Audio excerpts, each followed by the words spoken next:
Hello, it's Veronica and Naomi, and we're going to discuss how the rebrand makes her doll really feel and what it reminds her of.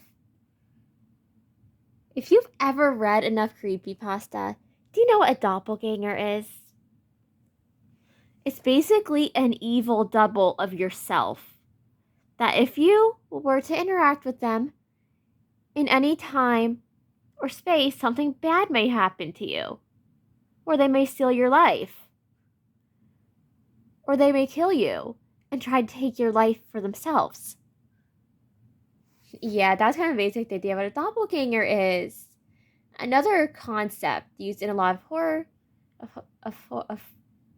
horror stories and creepypastas is skinwalkers. Someone who will kill someone and then wear their skin, pretending to be them. But the thing with both of these examples, in their attempts to emulate the other person, there is always something slightly off. Either they're missing the person's imperfections or what makes them special, or they are doing such a poor job of imitating the other person. It comes off as uncanny, like you're looking at that person, but they aren't acting like themselves because they aren't themselves. It's someone else who looks just like them, impersonating them, wearing their skin, or just taking on their form while not being the person. That is the lingering horror our doll feels when watching the Rainbow High rebrand, the season 5 episodes. The characters on screen may look like normal Rainbow High students. It may look like the normal cast, but the way they act does feel off at times. Like Jade would be questioning more of it. You'd expect to see her wearing pants more or something like that, in reference to her originally Billie Eilish inspired style. Sunny would be more loyal to her friends instead of just portal jumping. Like, without taking a lot of risks like that. Normally, Sunny isn't that risky with what she does. Violet would be questioning it, wanting to document and find the truth behind it, like she does with her Rainbow Vision reporting, rather than taking a bunch of selfies with the poopsie pets. I mean, Bella acts pretty similar to how she does originally act in this show, with how stubborn she is, but like, since when does she care about pleasing Miss Morton? So bad. Like, since when does she care about that? Like, it feels off. It feels a little bit off, you know? I mean, yeah, most of their personalities are unchanged, but like, do you ever get the feeling when watching it, it doesn't feel like Rainbow High? Like it's missing something. And it's hard to explain what it's missing. That, my friends, is the lingering horror you encounter when faced with a doppelganger or any creature like Skinwalker or Shapeshifter, even that's like equivalent to that. Something impersonating something else, taking on its form, wearing its skin without being that thing. While the show may look just as polished as normal Rainbow High, as any old Rainbow High episode, the themes in it are far more cutesy than normal. The characters are almost too accepting of their circumstances in the rebrand, despite how questionable or weird they are. There's a wrongness to it that is a difficult thing to explain, but it's there. There's something about it that when you look at the rebrand, something feels almost wrong It feels like you're watching a different show with a Rainbow High skin over it. Like their personalities are more generic. Like they're just doing it for show. Like there's no genuine soul and creativity behind it, like there was with the original Rainbow High show. That was full of drama and angst and just normal teenage type storylines. The rebrand is so kiddish and just simplified. It feels off. It feels weird. It feels like you're watching something like Rainbow Rangers or Pretty Cure on Netflix. One those like annoying magical girl shows for kids that you would stumble upon and want to click off of right away rather than watching a Rainbow High episode. Normally Rainbow High delivers its lessons in different ways than that, more subtle ways. But the ways the rebrand convey its messages are so on the nose. It's like the writers from shows like that, from those more kid-friendly shows, took over Rainbow High and butchered it. Like, without understanding what made it special in the first place. Yeah. And we have our doppels here to show the real horror of the doppelganger concept. I know you can tell from our hairstyles, but if you didn't know about the hairstyle thing, could you tell us apart? Could you tell which of us are NMV main and NMV doppel? You probably would have trouble doing it, wouldn't you? Yeah, that's the thing with a doppelganger. They look just like you. Just like the rebrand. Looks just like Rainbow High visually, with the character models and the animation, but when you look into the storyline and the tone of the show, the deeper you get into it, it starts to not feel like Rainbow High. It really starts to feel like you're not in Rainbow High anymore. Like you're in a different type of kids show. And it's so sad how this once great show lost its tone like this. How it became something less than what it was previously due to losing its original identity that made it special. Maybe that's why a lot of people say, oh, it's just okay, or it's cute, but then have a lot to say on not liking where the story's going, or not liking certain aspects of it. Because when you really look at it, and you really look at the comparisons and subconsciously think about it, it feels off.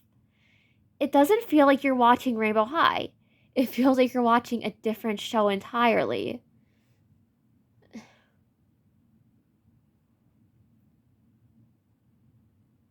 And it just feels soulless. Yeah, people have compared it to a soulless cash grab. Which our Tamami does agree that it feels soulless.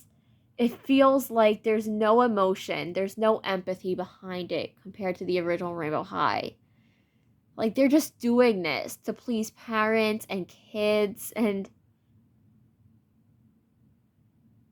yeah, they're trying to target younger kids with it, which is great and all, but how is the original Rainbow High show bad at that?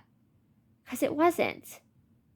Rainbow High originally wasn't even terrible at attracting a kid audience. Many kids liked it just fine. But the rebrand just... it's like watching a different show.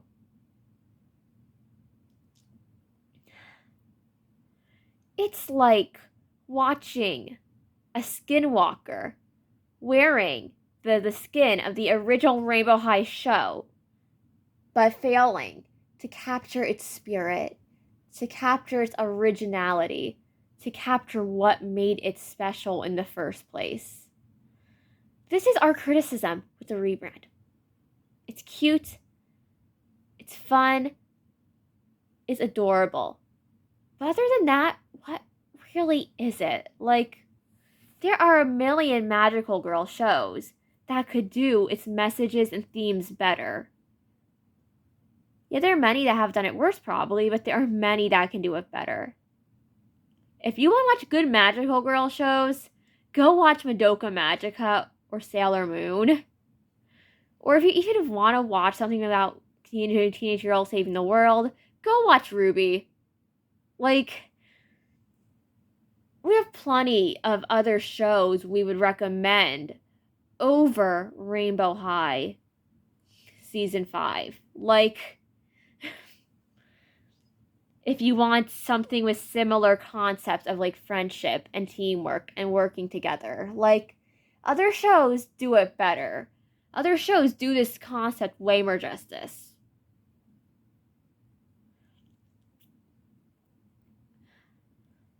And I get it. Technically, from a corporate perspective, it's still Rainbow High. And who wouldn't want to support a doll line that they love? Who wouldn't want to give it a chance? But if you ever just find that it feels off or isn't working for you, or you're just not a fan of it, that's okay too. That is really okay. Because our doll mommy gets it. Like,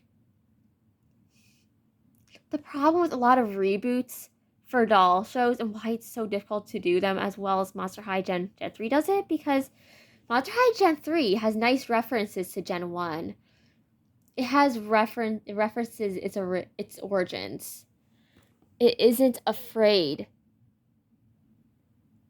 to keep the soul of its original intact. Like, it's its own thing, but it's also very close to its original, and you can tell. You can tell a lot of heart goes into it. You can tell a lot of effort goes into that show if you're ever lucky enough to watch it. Whether it be like Google Drive links or like cable or anywhere where you can watch Monster High Gen 3, it has a heart and a soul in it. Like, you feel empathy from the characters, for the characters, because while they feel similar to their original selves, they're also unique enough to establish this is a reboot. It's different. But with season 5, it's trying to keep Rainbow High in the same universe as it was before. And this is something that feels seriously off. If they had established that this was a different world or a different dimension, or these characters were like alternate versions of the main characters, I feel like people wouldn't be so harsh on it. Like, I mean, they're literally in like another dimension or like plane of existence with Rainbow World. So like, why not like make it so that they're like slightly different versions of those characters that like aren't really the originals?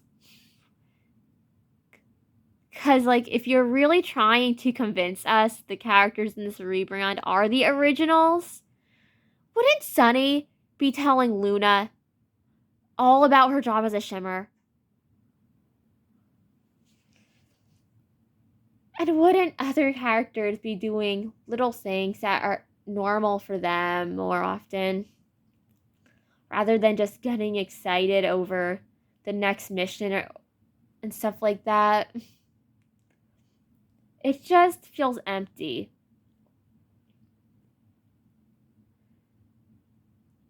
It's like looking into a doppelganger's eyes. It's like you're looking at yourself. But a doppelganger is normally evil and soulless. There's no soul, no empathy in their eyes. And the deeper you look into the rebrand, it gets more corporate, and that's what we're saying here. That's why we're comparing this to the situation of having an evil doppelganger that is stealing your life, pretending to be you, or having a skinwalker wearing your skin, claiming to be you or claiming to be someone you love, but failing at impersonating it. Yeah, the rebrand is definitely impersonating original Rainbow High to us. Well, goodbye, mysterious audience. I love you. Naomi loves you. And that was our little random talk about how it feels like the rebrand is like a doppelganger of original Rainbow High or something wearing its skin that just feels off.